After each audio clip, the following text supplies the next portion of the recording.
Satu rumah tangga kalau mau borong 30 ya piye toh. Contoh satu rumah tangga katakanlah per bulannya 10 tabung. Tiba-tiba ada yang beli 30 tabung. Ya pasti kita batasi dong. Itu kan ada maksud lain itu. Kalau beli banyak itu ada maksud lain ini. Nah ini yang kita tata supaya LPG ini betul-betul tepat sasaran. Kalau itu problem kenapa terjadi kebocoran gas LPG subsidi kita, kenapa warung yang jadi kambing hitam? Nggak boleh dong. Ketidakmampuan negara untuk kemudian memberangus, menangkap, menyelesaikan, memperbaiki dan sebagainya terhadap proses oplosan-oplosan yang ilegal ini, jangan mengkambing hitamkan warung. Warung ini untung berapa? 1.000-2.000 perak kok. Dan kenapa dia jualan jadi bikin warung? Karena negara gagal memberikan lapangan pekerjaan.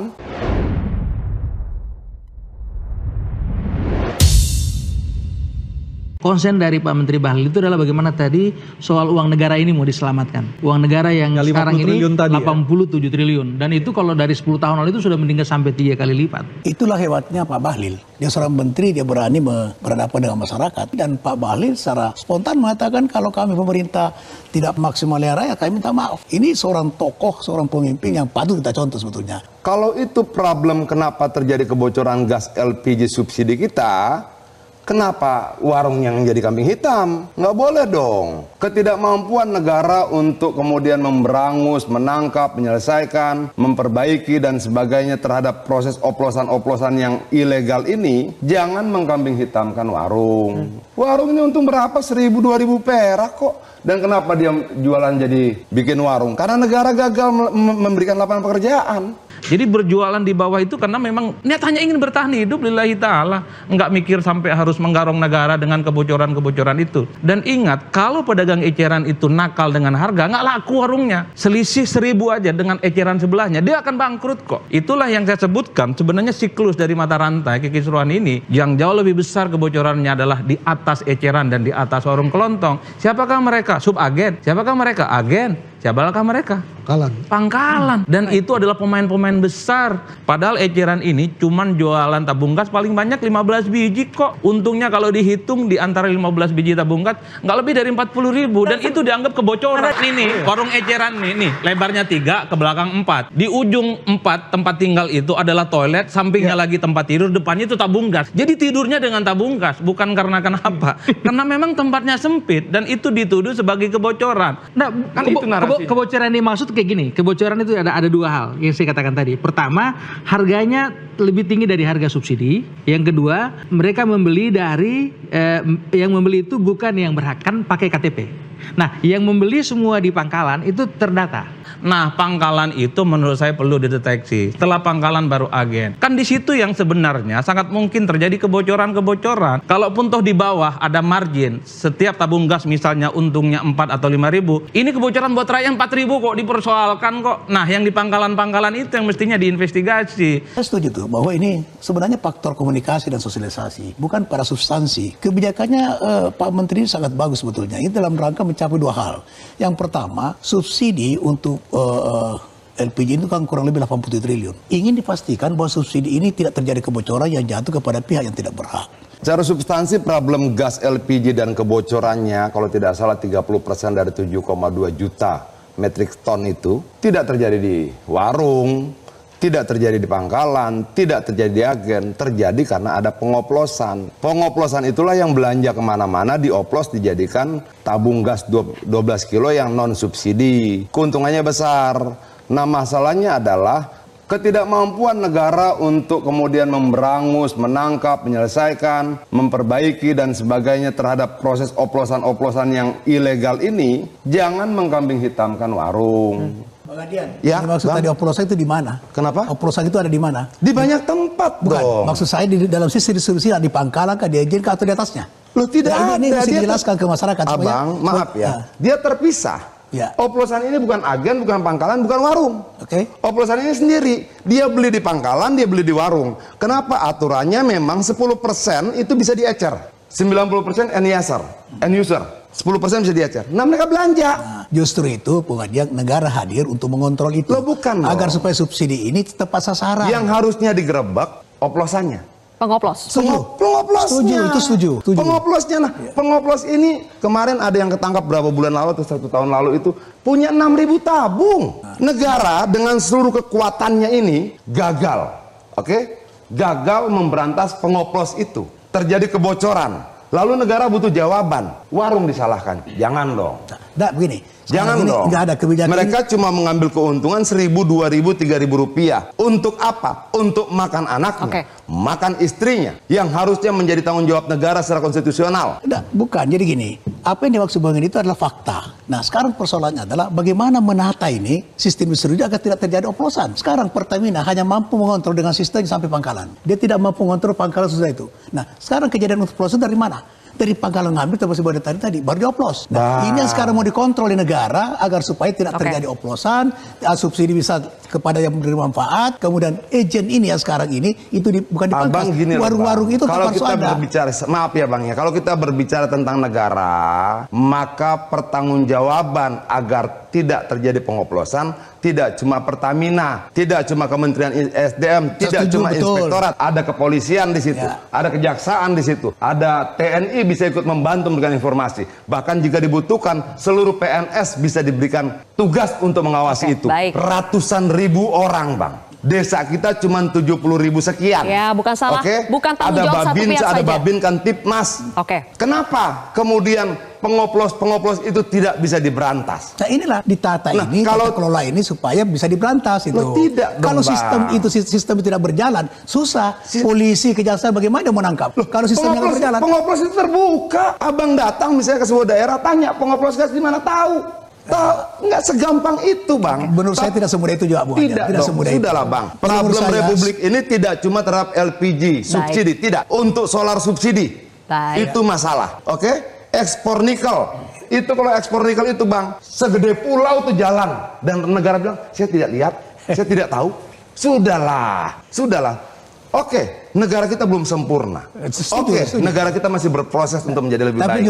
Tapi jangan buruk rupa cermin dibanting. Tapi jangan warung rokok disalahkan.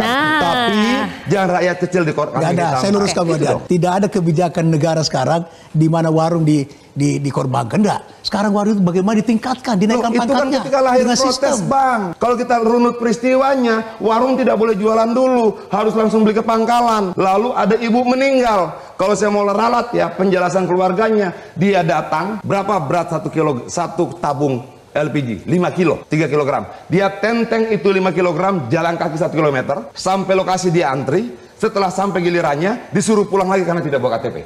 Dia balik lagi, bawa nenteng 5 kilo lagi. Hanya untuk ambil KTP. Lalu dia balik lagi ke sana. 1 hari untuk membeli 1 tabung gas itu, dia bolak-balik 4 kilo. Tapi maksud saya, konsen dari Pak Menteri Bahlil itu adalah bagaimana tadi soal uang negara ini mau diselamatkan. Uang negara yang sekarang ini 87 triliun. Dan itu kalau dari 10 tahun lalu itu sudah meningkat sampai 3 kali lipat. Artinya subsidi LPG terus meningkat. Dan mau dipastikan bahwa yang menerima itu adalah mereka yang berhak dan harganya sesuai. Saya dari kemarin sampai tadi malam tuh masih telepon teman-teman di SDM dan Pertamina. Saya tanya, terus siapa sih yang berhak menerima LPG subsidi 3 kg itu? Rakyat miskin. Ukuran miskin yang mana? Yang 19.000 per hari, 391.000 per bulan itu miskin ekstrim, atau yang 591, atau yang UMR? Nggak ada yang bisa jawab. Artinya miskin yang dimaksudkan dalam tabung gas itu abstrak, nggak ada ukurannya. Sekarang peraturan ini kan untuk menata itu, supaya diterima itu adalah penerima manfaat yang seharusnya menerima. Yang sekarang ada oplosan, harga tinggi, harusnya diterima oleh masyarakat 15.000, 20.000, bisa 22.000. Bukan gitu, Bang. Maksudnya gini, kalau kemudian dia tidak ada alat ukur tentang miskin yang mana yang dimaksudkan, maka siapapun bisa mengklaim dirinya miskin. Ketika dia mengklaim dirinya miskin, maka dia berhak atas tabung gas subsidi itu. Dan inilah perdebatan saya dari tadi malam. Kenapa? Saya tanya, kalau UMR boleh nggak? Buruh yang dapat UMR 5 sekian juta rupiah, boleh nggak beli gas 3 kilogram? Nggak boleh katanya. Tetapi saya kira dalam mencari ini, saya kira Pak Bahlil ketika setelah dipanggil oleh presiden, diperintah oleh presiden, beliau siap ketika pengecer diaktifkan kembali, beliau mengatakan bahwa ini Kementerian SDM mengambil alih tanggung jawab untuk menyelesaikan. Negara gagal membuka lapangan pekerjaan, rakyat bikin warung. Oke, rakyat tidak mengeluh loh. Rakyat tidak menuntut negara, rakyat buka warung. Lalu dia mau tambah penghasilan, ambil 10 dari pangkalan. Dia ambil dari pangkalan HET Tangerang kalau tidak salah 19.000 rupiah, lalu dia jual 21.000, 22.000. Dia ambil selisih 2.000 rupiah, 1.000 cuma untuk antar kirim dan sebagainya. Dan warung-warung ini berbeda loh. Warung ini bisa ditelepon di WhatsApp dari rumah. Pak, gas saya habis, dia datang. Bukan cuma datang, nyambungin gasnya. Ibu-ibu tuh kadang-kadang suka takut nyambungin gasnya. Ini warung bisa memberikan servis ekstra, masangin gasnya ke kompor. Lebih menarik lagi, saya tanya kenapa ibu tidak beli ke pangkalan? Di pangkalan nggak bisa ngutang, Pak. Di warung bisa. Sama seperti kita ngutang beras, kita ngutang minyak, di warung tetangganya bisa. Dia bisa, Pak, saya utang dulu Pak 1 tabung. Kenapa? 1 tabung kan tuh 7 hari rata-rata penggunaan keluarga. Oke. Nanti hari ke-7 hari Sabtu suami saya baru gajian, baru saya bayar. Boleh.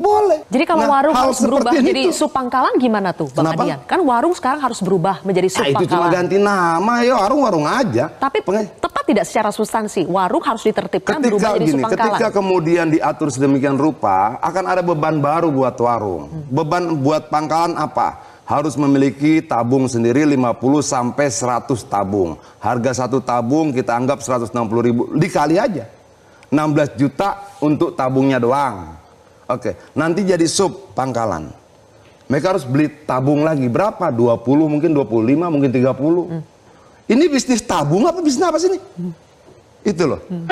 Mas Aryo, kalau pedagang eceran model kita disuruh bikin pangkalan, sampai kiamat pun tak bisa. Dari pengecer jadi agen butuh berapa biaya, butuh berapa Mas Adi? Berapa ember kira-kira Mas?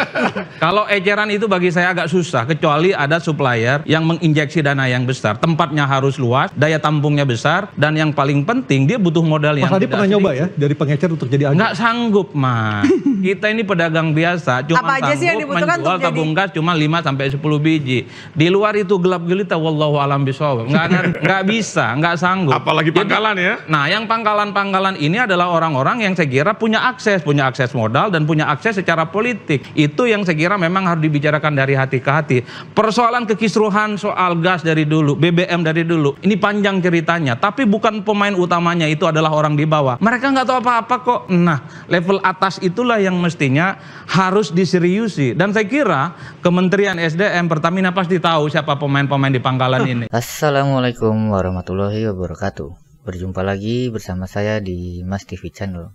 Barusan tadi kita saksikan ya sebuah perdebatan yang sangat menarik dan juga cukup panas yang sengaja kami hadirkan di sini dari 2 acara program TV yang sengaja kami gabungkan, tetapi poin-poinnya tetap kami ambil sehingga tidak menghilangkan substansinya ya. Di dalam debat tersebut mengenai soal isu kelangkaan gas yang sempat terjadi beberapa hari lalu karena adanya kebijakan dari Menteri SDM yaitu Bahlil Lahadalia yang ya katanya ingin memberantas para pengoplos-pengoplos tabung gas ya, tetapi malah nyatanya berdampak sangat menyusahkan masyarakat menengah ke bawah ya, dan juga para pedagang-pedagang dan para ibu rumah tangga. Di dalam debat tersebut, 2 politisi dari Partai Golkar ini seolah-olah membela Bahlil Lahadalia dan mengatakan bahwa kebijakannya ini sebenarnya sudah baik, sudah bagus, tetapi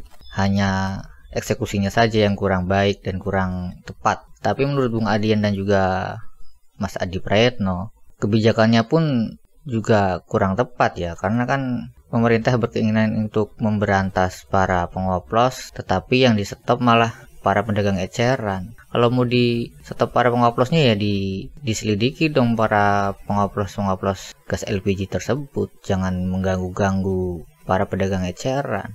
Itu kan sama saja ya menyusahkan masyarakat menengah ke bawah lah. Apalagi sudah banyak kebijakan-kebijakan sebelumnya yang kurang pas. Ditambah lagi kebijakan soal gas ini makin membuat pemerintahan Pak Prabowo ini banyak catatan merahnya ya. Dan terutama ya untuk Menteri Bahlil inilah nampaknya kebijakannya itu tidak dipikirkan secara matang-matang, hanya untuk ya mencari nama saja. seolah-olah ingin memberantas para pengoplos, tetapi nyatanya malah menyusahkan masyarakat menengah ke bawah. Ini kan sungguh sangat meresahkan lah. Dan dari pemerintah juga tidak ada penjelasan atau pemberitahuan sebelum kebijakan ini ditetapkan ya. Tahu-tahu gas susah didapatkan secara mendadak tanpa ada pemberitahuannya, membuat masyarakat kaget lah, terutama ibu-ibu jadi kebingungan, kelabakan. Ini kan sangat kasihan sekali ya. Sebuah kebijakan sampai memakan korban jiwa itu kan sangat miris sekali melihatnya. Hanya gara-gara ingin mengantri gas, ada yang kelelahan hingga akhirnya meninggal dunia. Hanya karena bolak-balik mencari gas, akhirnya kecelakaan, meninggal dunia. Masa hal-hal seperti itu, hal-hal detail yang mungkin kelihatannya sepele harusnya dipikirkan dong kepada para menteri-menteri Pak Prabowo ini. Kalau ingin mengambil kebijakan itu harus dipikirkan secara mendetail efek-efeknya, berakibat fatal atau tidak untuk masyarakat. Kalau kayak begini kan bisa diingat sampai 5 tahun ke depan ini, bahwa di pemerintahan Pak Prabowo ini pernah ada kebijakan yang dibuat oleh menterinya lalu membuat kisruh berakibat dan memakan korban 2 masyarakat di kelas bawah meninggal dunia karena mengantri dan juga mencari-cari gas LPG. Ini pasti nanti akan diingat-ingat terus sama seluruh masyarakat Indonesia. Sebuah kebijakan bisa memakan korban kan gak tahu lagi deh mau ngomong gimana ya. Awalnya ya saya ini ya sempat ada rasa optimis lah kepada pemerintahan Pak Prabowo.